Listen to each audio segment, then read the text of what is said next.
એક દિવસ હસ્તિનાપુરથી અને ઇન્દ્રપ્રસ્થથી પત્ર આવ્યો છે કે રાજસૂય નામનું યજ્ઞ કરવાનું છે. ભગવાન દ્વારકાધીશને રાજસૂય યજ્ઞમાં બોલાવ્યા છે. એટલે ભગવાન અતિથિ બની રાજસૂય યજ્ઞમાં ઇન્દ્રપ્રસ્થ નગરીમાં ગયા. પાંડવોએ પોતાનું નગર બનાવ્યું છે. સુંદર નગરનું નિર્માણ થયું. એવું અદ્ભુત દિવ્ય નગર બન્યું અને એ નગરમાં પાંડવો અને કૌરવો ભેગા થઈ રાજસૂય યજ્ઞ કર્યું. બધાને બોલાવ્યા છે. એના મુખ્ય પ્રણેતા આયોજક તરીકે કૃષ્ણ ભગવાનને રાખવામાં આવ્યા. અલગ અલગ વ્યક્તિનું કામ સોંપવામાં આવ્યું અને ભગવાન અલગ અલગ વ્યક્તિને કામ સોંપ્યું.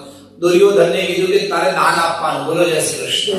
અમુક માણસના સ્વભાવ પ્રમાણે કામ સોંપાય. અમુક માણસ એવા હોય છે બેસવું બહુ ગમે. બેસવા વાળા વ્યક્તિને તમે કામ સોંપો એ કામ થાય નહીં. એ આળસી માણસ હોય. અમુક એવા હોય છે બેવું ગમે જ નહીં, એને ફરવું જ ગમે. હવે ઘણી કથામાં હું બેસા એવા હોય બહાર ફરવું ગમે. જેવી કથા અમે શરૂ કરીને ભાઈ સીધા બહાર જઈને બેન લઈ જાય. બોલો જય શ્રી કૃષ્ણ. અલગ અલગ સ્વભાવના વ્યક્તિ હોય. દુર્યોધનનો સ્વભાવ છે કે કોઈનું બગાડવું. એવા બગાડવા વાળા વ્યક્તિને ભગવાને કામ સોંપ્યું તમારે પૈસા આપવાના છે. પૈસા વાપરો, જેટલા વાપરશો એટલા વધશે. અને દુર્યોધન ખૂબ બધો ખર્ચો કરાવે. ભીમને કામ સોંપ્યું છે બધાને જમાડવા. બધાને એક કામ સોંપાઈ ગયા. એક કામ હતું એ દ્વારકાધીશ પોતે કર્યું. લોકો જમી લે પછી એમની એની થાળી લેવા. આ બહુ જ મોટી સેવા છે. શાસ્ત્રમાં લખ્યું છે કે જમ્યા પછી આ દૂધ છોડાય નહીં. અને આપણા ઘરે કોઈ સંત આવ્યા હોય, કોઈ મહાપુરુષ બ્રાહ્મણ આવ્યા હોય, મહેમાન આવ્યા હોય, આપણે એને બેસીને જમાડવા પડે.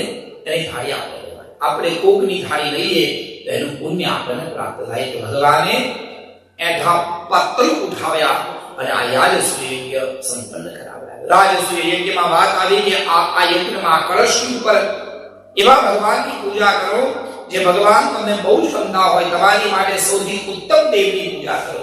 અને એવું કહેવાય છે કે પાંડવોએ એ યજ્ઞમાં સૌથી ઉત્તમ દેવ તરીકે દ્વારકાધીશની પૂજા કરી. અનેક અસુરને વાત ન ગમીને ભયંકર યુદ્ધ પણ થયું. એ અલગ વાત છે મહાભારતની કથા. આમ કરી રાજસૂય યજ્ઞ સંપન્ન કરી ભગવાન ઘણા સમય સુધી એ નગરીમાં રહ્યા. અને એક દિવસ કૃષ્ણ ભગવાન એટલે કે દ્વારકાધીશ અર્જુનને લઈ અને યમુનાના તટ પર વિચરણ કરવા માટે નીકળ્યા. રથ લઈને જતા જોયું તો દૂર યમુનામાં એક સ્ત્રી અડધા કમરે ઉભા કમળની માળા હાથમાં લઈ અને એક કમળની માળાથી શ્રી કૃષ્ણ શરણમ મમ, શ્રી કૃષ્ણ શરણમ મમ એ મંત્રનો જાપ કરે. પુષ્ટિ માર્ગના આરાધ્ય દેવી એ માઈ યમુના છે. તેના હાથમાં કમળની માળા હોય. સુંદર વર્ણન લલાચાર્યએ કર્યું છે. નમામિ યમુનામહં સકલ સિદ્ધિ હેતુમ મુદામ મુરારી પદ પંકજ સુરદ મંદરે મુક્કટામ તટસ્થ નવકાનનમ પ્રકટ મોદ પુષ્પાંબુના સુરાસુર સુપૂજિતઃ સ્મરતિ દુષ્યમ બિભ્રતિમ. શ્યામ સુંદર શ્રી યમુને મહારાણી કી. શ્યામ સુંદર માં યમુના એ યમુનાના પાણીમાં અડધા કમરે ઉભા માળા ફેરવે. શ્રી કૃષ્ણ શરણમ મમની માળા કરે. ભગવાન નજર પડી. ભગવાન અર્જુનને પૂછ્યું કે આપણું કોણ છે? પ્રભુ તમે બેસો રખાઉં જરા પૂછી આવો. અર્જુન પૂછવા માટે ગયા તમે કોણ છો? કે મારું નામ છે શ્યામા યમુના. કોનો જપ કરો છો? કે કૃષ્ણ ભગવાન દ્વારકાધીશનો. કેમ?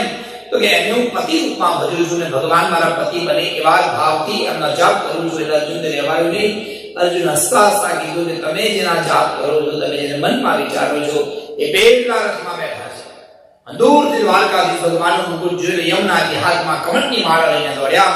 દોડતા રથમાં પધાર્યા અને પ્રભુને વંદન કરતા કરતા એ સુંદર કમળની માળા યમુનાજીએ દ્વારકાધીશના ગળામાં પહેરાવી દીધી. બોલો દ્વારિકાધીશરી. ઓહો, કોણ? કે પ્રભુ તમારા ચરણોની દાસી, મારું નામ યમુના. ભગવાન લાવો રથમાં બેસો, હવે જઈશું આપણે દ્વારકા. યમુનાને શ્યામાને રથમાં બેસાડ્યા. પ્રભુ દ્વારકા પધાર્યા. દરવાજો ખોલ્યો. જેવો વૃક્ષનો દરવાજો ખોલ્યો ખબર જ હતી આજની થાળી લઈને જ આવ્યા. બોલો શ્રી કૃષ્ણ. હવે તો અમારે વૃક્ષની પ્રેક્ટિસ થઈ ગઈ છે કે જ્યાં જાઓ ત્યાં પ્રભુ બહાર જાય, ઘેર આવે થાળી લઈને જવાનું.